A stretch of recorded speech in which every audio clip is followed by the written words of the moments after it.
Assalamualaikum teman-teman, selamat berjumpa lagi dengan saya Abdurrahman dan masih tetap di channel Abdurrahman ya. Dan masih tetap juga mengupas tentang seputaran gangguan asam lambung dan anestesi psikosomatis. Nah, di season kali ini saya akan share video tentang asam lambung, teman-teman ya, sensasi-sensasi asam lambung sama dampak-dampak asam lambung. Kemudian sensasi psikis, teman-teman, kemudian dampak-dampak dari psikis. Kenapa di season kali ini saya share hal tersebut, teman-teman ya, karena ya saya melihat di kolom komentar itu sangat banyak sekali teman-teman ya, rata-rata itu hampir 90% itu komentarnya itu tentang psikis. Nah itu teman-teman ya, asam lambungnya cuma sedikit. Nah itu teman-teman, dan kemudian kenapa di season kali ini saya share hal tersebut ya, biar kalian itu memahami teman-teman ya, mana sensasi asam lambung, mana dampak asam lambung, mana sensasi psikis, mana dampak dari psikis. Nah itu teman-teman, semoga saja kalau seandainya nanti kalian memahami, kalian bisa menindaklanjuti apa keluhan kalian saat ini saat terkena gangguan asam lambung dan anestesi psikosomatis. Nah itu teman-teman ya, nah makanya tolong tonton videonya sampai habis, jangan di skip. Dan kemudian seperti biasa ya, bagi teman-teman yang baru bergabung, kalau seandainya kalian mau bertanya tentang seputaran gangguan asam lambung dan anestesi psikosomatis, alangkah baiknya kalian tonton dulu video-video saya sebelumnya, karena untuk seputaran gangguan asam lambung dan anestesi psikosomatis semuanya sudah saya share ya. Dari mulai cerita saya yang terkena gangguan asam lambung dan anestesi psikosomatis, kemudian merasakan 1001 macam sensasi yang sangat tidak nyaman, itu sudah di-share teman-teman ya. Dan kemudian bagaimana cara menangani setiap sensasi yang hadir, itu juga sudah di-share. Nah makanya biar lebih jelas, biar lebih detail, alangkah baiknya kalian tonton dulu video-video saya sebelumnya. Nah itu teman-teman ya. Dan kemudian bagi teman-teman yang baru bergabung juga, seperti biasa juga, kalau seandainya kalian belum subscribe channelnya, mohon videonya itu di subscribe dulu, karena untuk subscribe itu tidak memerlukan biaya, tidak memerlukan pendaftaran. Jadi subscribe itu adalah hal yang sangat mudah sekali bagi teman-teman lakukan ya. Jadi teman-teman itu cukup memijit saja tulisan subscribe. Biar kenapa? Jujur ya, biar videonya itu cepat berkembang dengan baik. Dan kalau seandainya videonya itu berkembang dengan baik, sudah barang tentu itu akan menambah semangat tersendiri buat saya untuk terus nge-share tentang seputaran gangguan asam lambung dan anestesi psikosomatis ini terhadap kalian. Kemudian yang lebih penting dan yang lebih utamanya, tekan juga tombol lonceng sama tombol like-nya ya, biar kalian itu dapat notifikasi atau pemberitahuan video saya yang terbaru. Karena saya itu akan terus nge-share tentang seputaran gangguan asam lambung dan anestesi psikosomatis ini terhadap kalian, dengan tujuan semoga saja videonya itu menjadi wasilah atau jalan keluar bagi kalian yang sedang mengalami gangguan asam lambung dan anestesi psikosomatis hingga membaik, apalagi sampai sembuh total. Amin ya rabbal alamin. Ya minimal hanya memberikan motivasi saja, atau lebih minimalnya lagi hanya sekedar menemani kalian yang sekarang sedang merasakan tidak nyamannya dari gangguan asam lambung dan anestesi psikosomatis. Nah itu teman-teman ya. Nah kembali lagi ke topik utama teman-teman ya. Tolong dipahami mana sensasi asam lambung, mana sensasi psikis, mana dampak asam lambung, mana dampak sensasi psikis. Nah itu teman-teman ya, biar kalian itu tidak berbelit-belit teman-teman ya, bagaimana cara menangani ini, bagaimana cara menangani itu. Nah itu teman-teman ya. Nah yang akan saya jelaskan di awal-awal di sini itu adalah tentang asam lambungnya teman-teman ya. Asam lambung itu apa sih sebetulnya? Asam lambung itu sebetulnya cairan yang ada di dalam lambung kita teman-teman ya. Fungsinya itu untuk menguraikan makanan yang sudah kita konsumsi teman-teman. Jadi ketika kalian mengkonsumsi makanan, itu dihancurkannya atau diuraikannya itu bukan di mesin. Tubuh kita itu nggak mempunyai mesin teman-teman, tetapi mesinnya adalah asam lambung teman-teman. Dan asam lambung itu dihasilkan oleh tubuh kita sendiri teman-teman ya. Nah tetapi kadang asam lambung itu tidak bisa berfungsi dengan baik. Nah itu teman-teman, dan sekarang kalau seandainya tidak berfungsi dengan baik, itu dikatakan gangguan. Nah makanya untuk asam lambung itu selalu dikatakan bukan penyakit teman-teman ya, tetapi gangguan, kurang berfungsi dengan baik.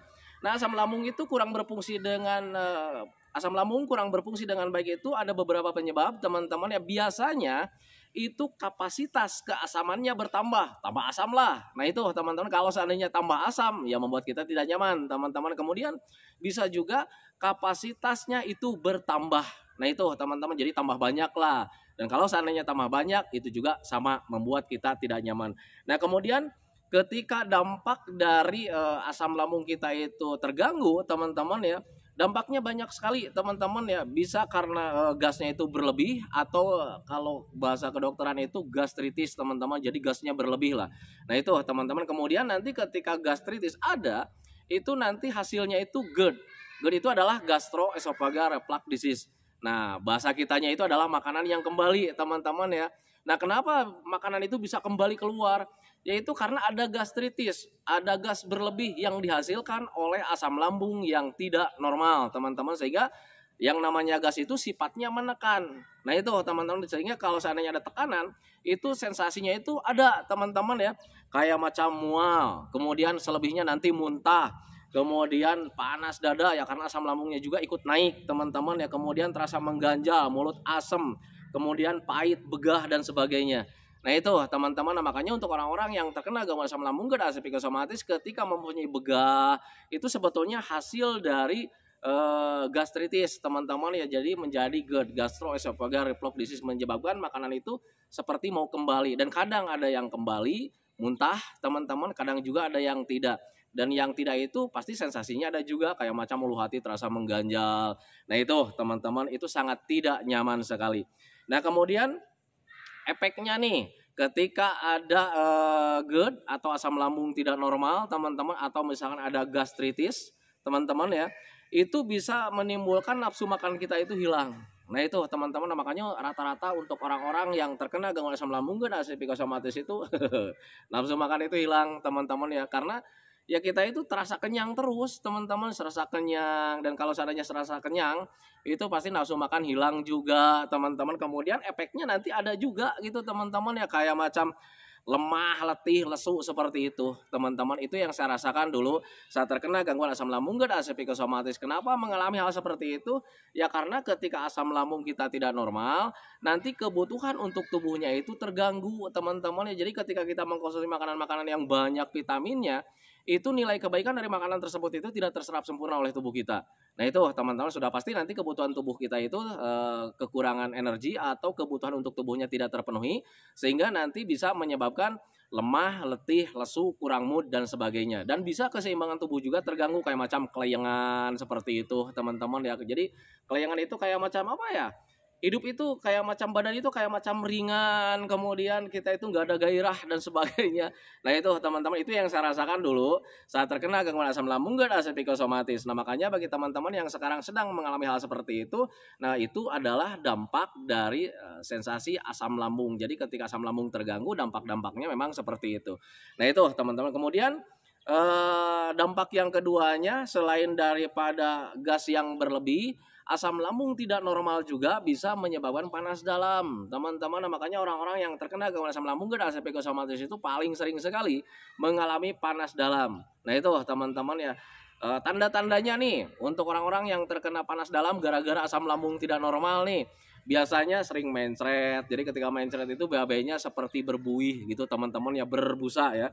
Kemudian ada sakit perut juga, kemudian perut rasa melilit juga. Kadang bahasa kedokteran itu suka dinyatakan apa ya, bahasa kedokterannya itu dispepsia teman-teman ya, dispepsia fungsional.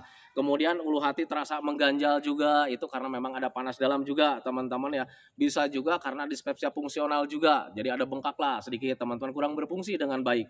Nah kemudian dada terasa gatal, nanti ujung-ujungnya batuk juga gitu teman-teman ya. Kemudian tenggorokan terasa gatal, nanti ujung-ujungnya batuk juga. Kadang dampak yang lainnya ke ujung-ujungnya, ke sana-sananya nantinya gitu teman-teman ya, kayak macam ada dahaknya itu berlebih. Jadi kayak macam kita itu ada dahak nih di dalam tenggorokan kita teman-teman ya, tetapi kalau misalnya mau dikeluarkan sulit. Nah itu teman-teman, tetapi ada juga orang yang produksi dahaknya itu banyak. Nah itu teman-teman, itu ketika ada panas dalam. Dan sebetulnya untuk dahak itu merupakan respon tubuh teman-teman ya, kalau seandainya ada luka di bagian tenggorokan. Jadi dahak itu fungsinya untuk melindungi kalau seandainya ada ruam atau ada luka di bagian tenggorokan. Nah itu teman-teman ya, banyak sekali ya untuk sensasi dari gangguan asam lambung itu, tetapi tidak berbahaya teman-teman. Kalau sensasinya sedikit sebetulnya, tetapi yang banyak itu dampaknya. Tetapi semuanya juga tidak berbahaya teman-teman, karena asam lambung itu adalah gangguan rumahan, gangguan biasa yang dulu juga pernah kita alami. Sebetulnya asam lambung itu adalah kegiatan sehari-hari teman-teman ya. Kalau seandainya kalian tidak percaya, tengok saja atau tanyakan saja ke keluarga kalian. Apakah keluarga kalian pernah mengalami gangguan tenggorokan, misalnya terasa gatal, terasa mengganjal? Pasti jawabnya pernah. Karena untuk gangguan-gangguan asam lambung itu merupakan gangguan rumahan, gangguan biasa selama kita masih hidup. Pasti kita mengalami hal seperti itu. Nah itu teman-teman, kemudian kayak macam mencret, kemudian perut begah, seperti itu juga sama, mual juga sama, mereka juga mengalaminya. Nah tetapi kita nih, orang yang terkena gangguan asam lambung itu kadang ada suka mengalami ketakutan. Nah itu teman-teman, nah kalau seandainya ada fase ke arah sana, itu berarti kalian sudah terikuti dengan anxiety disorder. Nah itu teman-teman, itu dari psikis. Nah kenapa kita yang orang yang terkena gangguan asam lambung, ada juga orang yang terkena anxiety disorder, ada psikis yang terganggu. Kenapa bisa seperti itu? Karena ketika di awal-awal saat terkena gangguan asam lambung, teman-teman ya kalian rasanya seperti mau mati. Nah itu teman-teman, seperti mau mati, jadi serasa hidup kita itu mau mati, hari itu juga, detik itu juga gitu teman-teman ya, kayak macam rasanya sangat tidak nyaman teman-teman ya, sulit diungkapkan dengan kata-kata. Makanya saya selalu bilang bahwa gangguan asam lambung dan anxiety psikosomatis itu rasanya nano-nano ya, karena sulit dijelaskan ya. Jadi rasanya itu seperti mau mati, detik itu juga teman-teman. Makanya waktu pertama di awal-awal terkena gangguan asam itu kita ke dokter, karena memang saking ketakutannya teman-teman ya, seperti mau mati. Nah kejadian itu teman-teman ya, itu nanti menjadi trauma tersendiri teman-teman. Nah yang namanya trauma ini kadang jarang kita pahami, jarang kita sadari teman-teman, jarang kita terima. Pak, saya itu nggak ada trauma nih. Nah, padahal ketika kalian saat terkena gangguan asam lambung dan anxiety psikosomatis di awal-awal, teman-teman kalian seperti mau mati, itu menjadi trauma, teman-teman ya. Sehingga nanti dampak kesininya itu ada, teman-teman ya. Tubuh kita menjadi waspada, pikiran kita menjadi waspada, perasaan kita menjadi waspada. Dan ketika menjadi waspada gitu teman-teman ya, hal apapun selalu kita waspadai dan selalu kita kait-kaitkan dengan penyakit yang berbahaya teman-teman ya, kemudian mendekati kematian. Nah itu teman-teman, itu yang saya rasakan juga dulu saat terkena gangguan asam lambung dan anxiety psikosomatis teman-teman ya. Nah untuk psikis itu trauma berhubungannya dengan mental teman-teman, dan yang namanya mental kita itu menjadi mental tempe teman-teman ya, sifatnya itu paling tidak mau sekali menghadapi perubahan sedikit pun ke hal negatif. Contoh, kalau seandainya orang yang terkena gangguan asam lambung dan anxiety psikosomatis, teman-teman merasa lemah, letih, lesu, kadang pikirannya itu selalu kemana-mana. Kenapa nih? Gua sekarang lemah, letih, lesu nih. Mengerjakan ini saja, sekarang misalkan gua nggak mampu nih, wah ini jangan-jangan pertanda nih.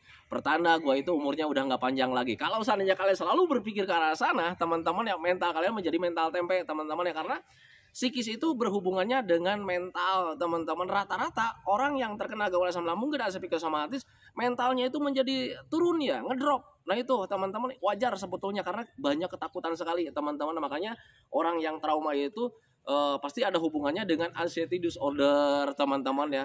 Jadi ketakutan berlebih, kemudian efeknya kita menjadi waspada, dan yang namanya waspada semua serba ditakutkan. Kemudian kita juga menjadi sensitif, hal sekecil apapun terasa besar. Contoh kayak macam kembung begah teman-teman, dulu juga kita mengalami kembung begah seperti itu. Cuman dulu kita berpikirnya itu bukan berpikir wah ini jangan-jangan dari asam lambung, bukan seperti itu, karena kita dulu belum dapat diagnosa bahwa kita itu terkena gangguan asam lambung teman-teman. Dulu kita berpikirnya masuk angin nih, kan gitu teman-teman ya. Masuk angin nih, wah tadi hujan-hujanan nih, tadi angin-anginan nih.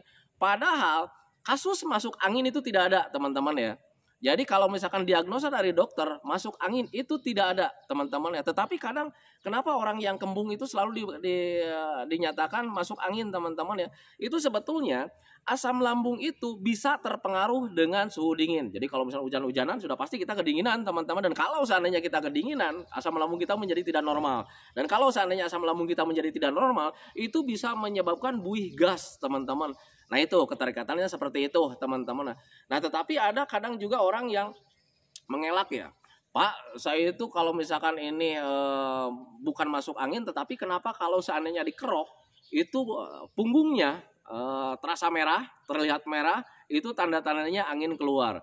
Itu angin keluar bukan lewat punggung teman-teman ya. Kalau seandainya kalian banyak gas di lambungnya, itu hanya bisa dikeluarkan dengan sendawa teman-teman ya. Kemudian kalau seandainya gas kalian itu banyak di bagian ususnya, itu pasti jalan keluarnya itu cuman dengan cara kentut teman-teman ya. Nah tetapi kenapa orang yang dikerok itu suka membaik nih, gasnya gitu suka hilang gitu teman-teman ya. Itu hubungannya dengan namanya itu belief system teman-teman ya. Namanya belief system. Jadi ada kepercayaan, dan ketika kita mempercayai satu hal dengan secara seksama, teman-teman, itu bisa menyebabkan apa ya namanya, psikosomatis, teman-teman ya. Nah, kalau seandainya ada psikosomatis, tubuh kita merespon dengan sendirinya, dan ketika nanti kita mempercayai hal seperti itu, ada rasa senang.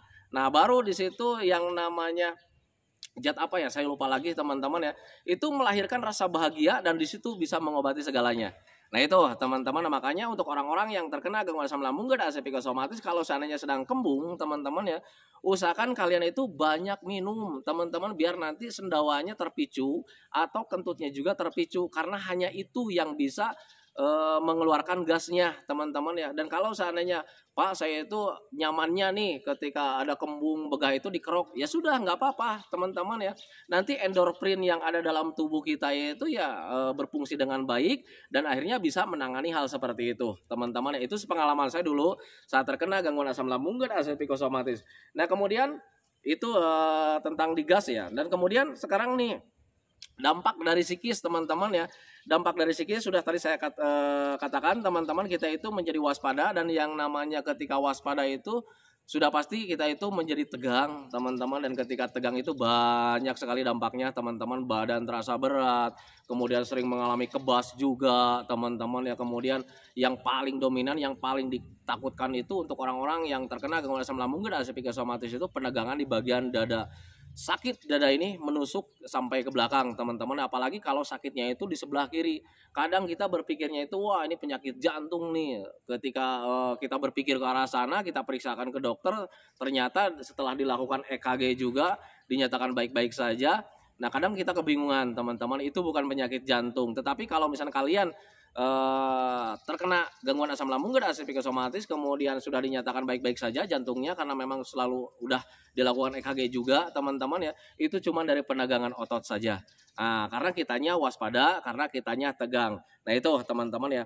Nah kemudian dampak ketika kita tegang setelah terkena anxiety disorder, teman-teman ya, dampaknya juga ada juga gitu, teman-teman, kayak macam gemeteran, irama jantung kurang beraturan dengan baik, kemudian napas menjadi tidak nyaman, teman-teman, terasa pendek lah, terasa berat lah. Nah itu teman-teman, itu banyak sekali. Nah itu teman-teman, makanya bagi teman-teman yang sekarang sedang terkena gangguan asam lambung dan psikosomatis, kalian harus bisa memahami nih, mana sensasi asam lambung, mana dampak asam lambung, mana sensasi psikis karena memang ada trauma, teman-teman, karena ada anxiety disorder. Nanti biar kalian itu bisa menanganinya dengan mudah, teman-teman, karena saya baca rata-rata yang ada di kolom komentar itu 99% itu dampak dari psikis, teman-teman. Contoh kecil, banyak juga yang bertanya tentang kebas. Pak, saya mengalami kebas nih. Kan itu kebas itu sebetulnya dari penegangan otot, teman-teman ya, karena kaliannya sedang waspada, tegang kaliannya karena efek dari stres, terlalu banyak pikirannya itu ke hal negatif ya, karena dampak dari anxiety juga gitu, teman-teman ya. Nah ketika kalian ada penegangan otot seperti itu ya, menjadi kebas juga, teman-teman ya. Nah sekarang solusinya gimana ya, usahakan rileks saja, teman-teman ya, hindari stres, hindari terlalu banyak pikiran, biar otot kalian itu tidak ada penegangan, teman-teman. Kemudian selebihnya kalian harus selalu hiburan, teman-teman ya. Kemudian yang keduanya, usahakan minumnya minimal 8 gelas dalam sehari. Jangan sampai kurang, teman-teman ya, karena air mineral itu bisa membantu merelaksasi tubuh kita, teman-teman. Itu yang saya rasakan dulu saat terkena gangguan asam lambung dan psikosomatis. Tetapi kadang orang yang terkena gangguan asam lambung dan psikosomatis itu sulit ya menghindari stres, teman-teman ya, karena kita itu banyak ketakutan. Jadi setiap harinya itu berpikir tentang sensasi, berpikir tentang penyakit yang berbahaya, berpikir tentang kematian, teman-teman ya. Nah, gimana caranya supaya kita terhindar dari itu? Ketika orang yang terkena gangguan asam lambung dan psikosomatis, ketika terlalu banyak pikiran, teman-teman, belajar masa bodoh saja. Itu kunci yang pertama, teman-teman ya, belajar masa bodoh saja. Karena kita sudah tahu bahwa gangguan asam lambung dan psikosomatis itu tidak berbahaya, teman-teman ya, hanya mengganggu saja. Makanya untuk asam lambung itu bukan dikatakan penyakit, teman-teman, tetapi gangguan, teman-teman ya. Nah, makanya usahakan hindari terlalu banyak berpikir tentang asam lambung dan sensasinya, teman-teman ya. Karena kita sudah tahu bahwa gangguan asam lambung dan psikosomatis itu tidak berbahaya. Selebihnya, usahakan gimana caranya supaya hati dan pikiran kita itu tetap senang. Nah itu teman-teman, biar kalian itu terhindar dari stresnya. Tetapi kadang ya sulit juga, misalkan, Pak, saya itu sulit untuk berpikir yang bahagia-bahagia. Usahakan kalian paksakan melakukan aktivitas-aktivitas yang menyenangkan. Lakukan aktivitas-aktivitas yang membuat kalian bahagia. Sederhana sebetulnya teman-teman ya. Apa yang membuat kalian senang, apa yang membuat kalian bahagia, lakukan saja teman-teman ya. Dan kalau seandainya kalian bahagia, gangguan asam lambung itu sebetulnya mudah, ringan teman-teman. Kalian jaga pola makan saja, itu udah beres teman-teman ya. Nah itu, nah makanya pahami ke sana. Untuk gangguan asam lambung dan asam psikosomatis, kalau misalnya dilihat atau dipersentasekan teman-teman ya, asam lambungnya itu cuma 1%. Selebihnya 99% itu hasil dari psikis, dampak dari psikis. Nah itu teman-teman, makanya pahami saja ke sana. Nah itu teman-teman ya. Makanya titip pesan buat teman-teman yang sekarang sedang terkena gangguan asam lambung dan asam psikosomatis, biar kalian cepat membaik. Jujur ya, kalau seandainya bahas tentang asam lambung dan asam psikosomatis itu sebetulnya ruang lingkupnya itu cuma sedikit teman-teman ya. Nah tetapi kadang bikin pusing juga, karena untuk gangguan asam lambung dan asam psikosomatis itu sensasinya sangat banyak sekali teman-teman, bikin kita pusing, ini dari apa, ini dari itu dan sebagainya. Kemudian ditambah lagi sensasinya itu kadang setiap harinya itu sering gonta-ganti teman-teman. Hari ini mungkin sakit kepala nih, besoknya mungkin sakit perut, besoknya lagi mungkin gemeteran, irama jantung gak beraturan. Kemudian ada juga melihat lingkungan itu kayak macam bermimpi, ada vertigo juga. Makanya pusing teman-teman. Makanya kalau seandainya kalian mencari cara-cara, itu nanti kalian tambah stres teman-teman, tambah banyak pikiran. Nah makanya usahakan untuk orang-orang yang terkena gangguan asam lambung dan asam psikosomatis, mulai dari sekarang biar kalian terhindar dari stresnya teman-teman ya. Kalian usahakan belajar masa bodoh saja. Selebihnya kalian fokus dengan yang namanya 3P. Pola makannya tetap dijaga. Sampai detik ini harus dijaga teman-teman, dari mulai jam makan sampai jenis makanan itu kalian harus jaga. Kemudian yang keduanya, jaga juga pola hidupnya. Hiduplah kayak macam orang-orang sehat gitu teman-teman, olahraga yang baik, kemudian tidur di malam harinya cukup minimal 8 jam dalam satu malam. Jangan terlalu banyak begadang gitu teman-teman. Kemudian jaga pola pikirnya, jangan sampai kalian itu stres terlalu banyak pikiran teman-teman ya. Hindari pemikiran-pemikiran yang membuat stres teman-teman. Belajar masa bodoh saja. Yang penting usahakan gimana caranya supaya hati dan pikiran kita itu tetap senang. Nah itu teman-teman. Kemudian selebihnya juga kalian usahakan minumnya minimal 8 gelas dalam sehari, jangan sampai kurang. Nah itu teman-teman, karena jujur saya sembuh dari gangguan asam lambung dan asam psikosomatis itu bukan karena obat, bukan karena herbal teman-teman, tetapi dengan menggunakan 3P-nya, dengan menggunakan metodenya dengan konsisten, termasuk dengan minumnya juga teman-teman ya. Saya minumnya itu konsisten, minimal 8 gelas dalam sehari, tidak kurang. Nah kalau seandainya kita konsisten ke arah sana, pasti bakalan cepat membaik. Nah itu teman-teman ya. Nah itu teman-teman ya, karena sekarang sudah mau hampir maghrib, jadi videonya saya hentikan. Nanti malam hari saya share video lagi menjawab pertanyaan-pertanyaan yang ada di kolom komentar di video yang kemarin teman-teman. Tetapi tadi sudah saya baca itu ternyata 90% rata-rata itu ada di main psikis teman-teman ya. Nah makanya saya bikin video hal seperti ini. Semoga saja videonya itu bisa membantu buat kalian. Semoga saja videonya itu bisa menjadi pencerahan buat kalian. Ternyata kalian itu ya ada di mental sebetulnya teman-teman ya, ada di trauma gitu. Rata-rata sensasi yang kalian hadapinya memang dari sana. Nah itu teman-teman ya.